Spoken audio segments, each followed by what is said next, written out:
पूज्य दादी जानकी जी, मंच पर विराजमान सभी महानुभाव, मातृशक्ति, भाइयों और बहनों,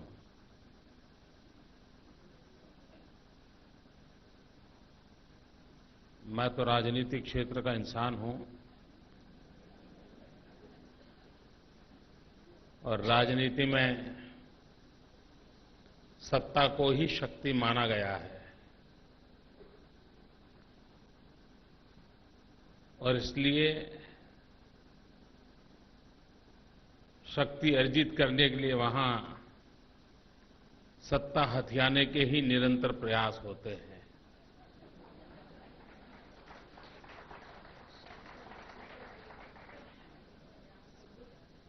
बहुत लोग इस भ्रम में हैं कि सत्ता आने से शक्ति आ जाती है।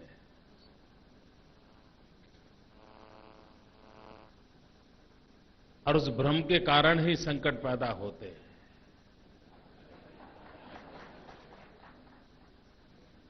भारत एक आध्यात्मिक देश है।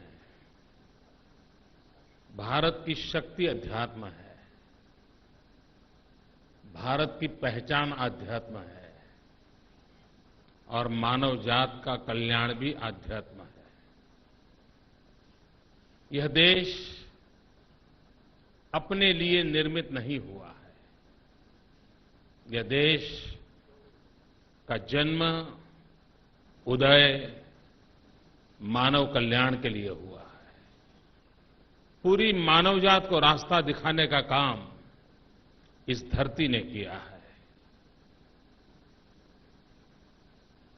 लेकिन जब जब यह देश अपनी शक्ति खो चुका है, जिस युग में यह देश अपने सत्व को छोड़ चुका है, तब तब यह देश मानवता को दिशा देने का सामर्थ्य भी खो चुका है।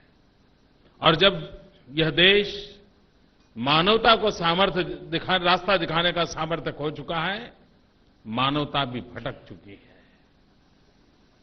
लोग कहते हैं 21वीं सदी हिंदुस्तान की सदी है। उसका मतलब क्या है?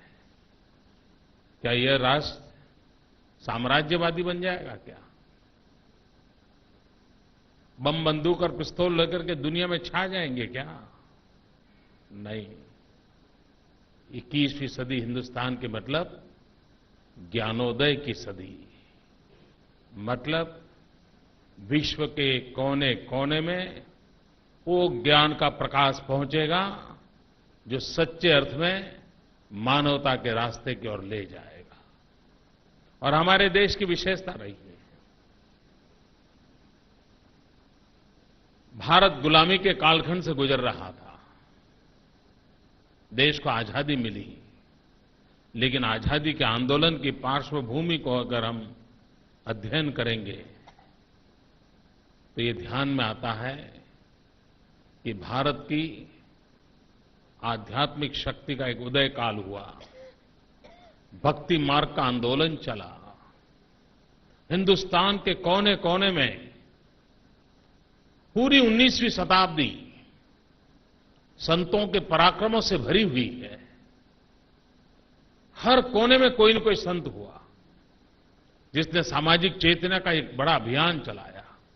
किसी ने भक्ति मार्ग से चलाया, किसी ने ज्ञान मार्ग से चलाया, किसी ने सेवा के माध्यम से चलाया।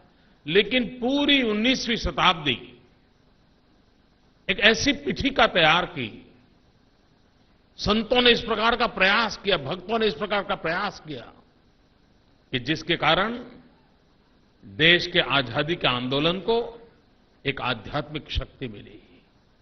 और गांधी एक ऐसा आध्यात्मिक व्यक्तित्व मिला जिसने सबको संजो करके देश को आजादी दिला दी। फिर एक बार 21वीं सदी में वो काल आया है।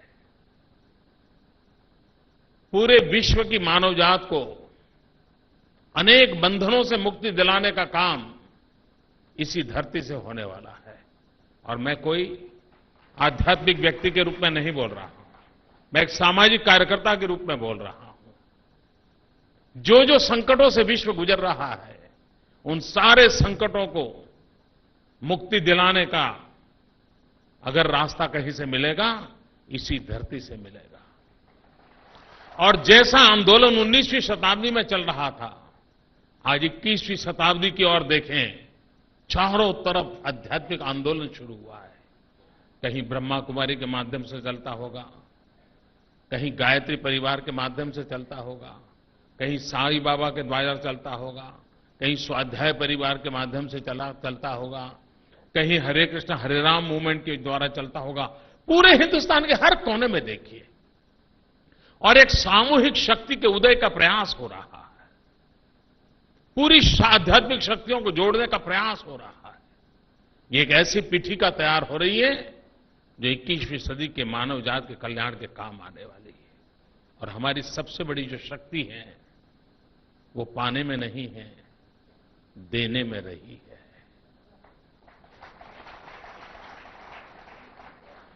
हमारी शक्ति का अधिष्ठान त्याग रहा है।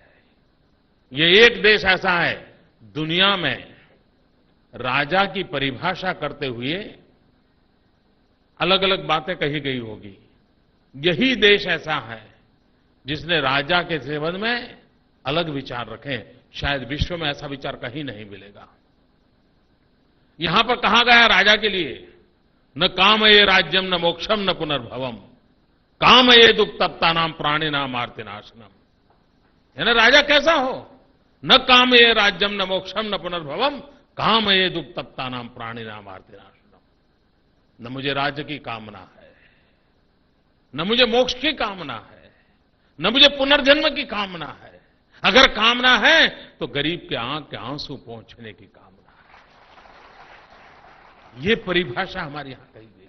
ये देश की विशेषता देखिए, 2 राजकुमार जंगल में जाते हैं घूमने के लिए, और 2 राजकुमार, एक को मन कर जाता है शिकार करने का, अपना साहस दिखाने का, और शिकार करना राज परिवारों के एक बड़ा शौक का विषय रहा करता था। और एक राजकुमार अपने तीर से एक पंखी को मार दे गिराता है, दूसरा राजकुमार जाकर के दौड़ करके उस पंखी को बचा लेता है, उसको जो तीर लगा है उसको निकाल देता है, और दोनों राजकुमार के बीच झगड़ा हो जाता है। घर पहुंचते ही झगड़ते हैं, ये हंस किसका, ये पंखी जिस पर मैंने तीर लगाया उसका, कि पंखी उसका जिसने बचाया। और भाइयों बहनों, शास्त्र कहता है मारने वाले का पक्षी नहीं होता है, बचाने वाले का पक्षी होता है।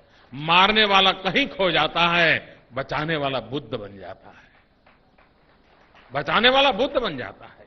ये त्याग की परंपरा हमारे यहां रही है, और इसी के माध्यम से देश एक शक्ति को प्राप्त किया हुआ है। हमारे यहां कहा है, तेन तख्तेन भूंजी था। हम वो लोग हैं जिन्होंने हमेशा कल्पना की है सबको समाविष्ट करने की।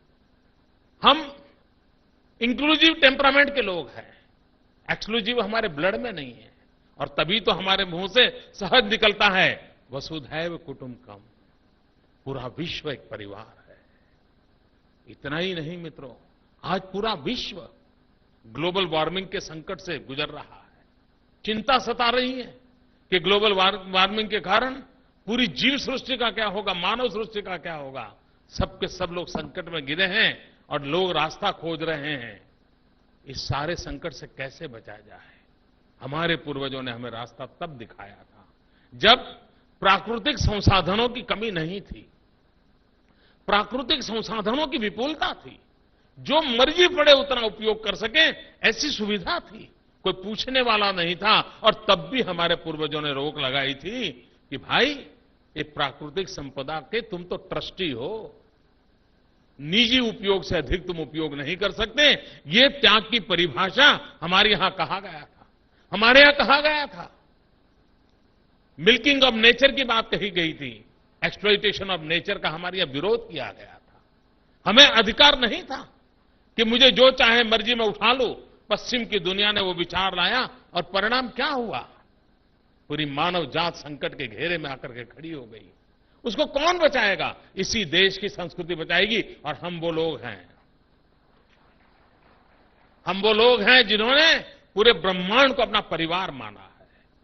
क्या विश्व में किसी बच्चे को यह शिक्षा मिलती होगी कि सुबह बिस्तर से उठते ही मां कहती है कि बेटे, बिस्तर से नीचे उतरने से पहले, पैर रखने से पहले पृथ्वी माता की क्षमा मांगो, ताकि तुम उसे पैर रख करके पीड़ा दे रहे हो।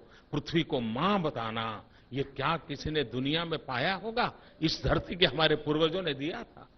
क्या कभी दुनिया ने सोचा होगा कि बच्चे को मां कहती है कि देखो, ये आसमान में सूरज दिखता है ना, ये तेरा दादा है,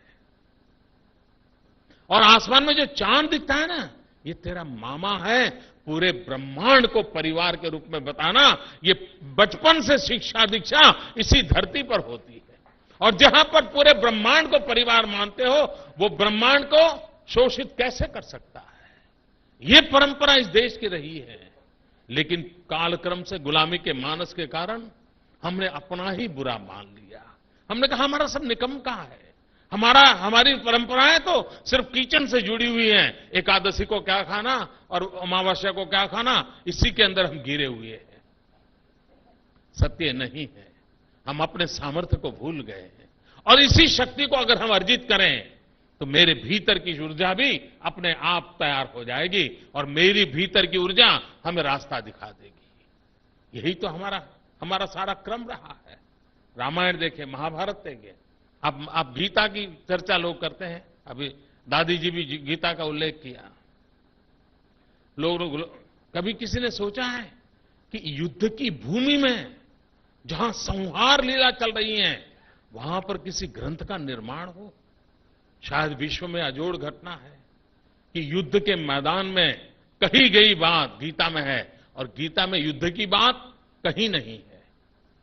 पूरी गीता को पढ़ लिया जाए, मनुष्य को खुद को सुधारने के लिए ही सारा उपदेश है। युद्ध की भूमि में स्वयं को समझने का उपदेश है, युद्ध की भूमि में स्वयं को सुधारने का उपदेश है। किसी को पीड़ित करने का उपदेश पूरी गीता में कहीं नहीं है। अपने भीतर जो बुराइयां हैं, उस बुराइयों को नष्ट करने का उपदेश है, और ये युद्ध के मैदान में है। ये इस धरती की विशेषता रही है। और इसलिए मैं मानता हूं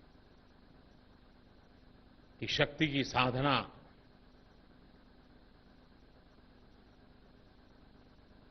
स्व का विलय करके समष्टि का साक्षात्कार करके करना, उसी परंपरा में बनी हुई है। उस स्व का विलय करने का प्रयास इस आध्यात्मिक चेतना के द्वारा होता है। अहम को वयम में विलीन कर देना, यही तो आध्यात्मिक परंपरा की विशेषता है। और जहां अहम नष्ट हो जाता है, वयम अपने आप स्वीकृत हो जाता है। और इस प्रकार के आध्यात्मिक कार्यक्रमों के माध्यम से, उस परंपरा के माध्यम से, त्यागी तपस्वी लोगों के माध्यम से वो हमें निरंतर याद दिलाते रहते हैं और हमारे जीवन की राह बनती है।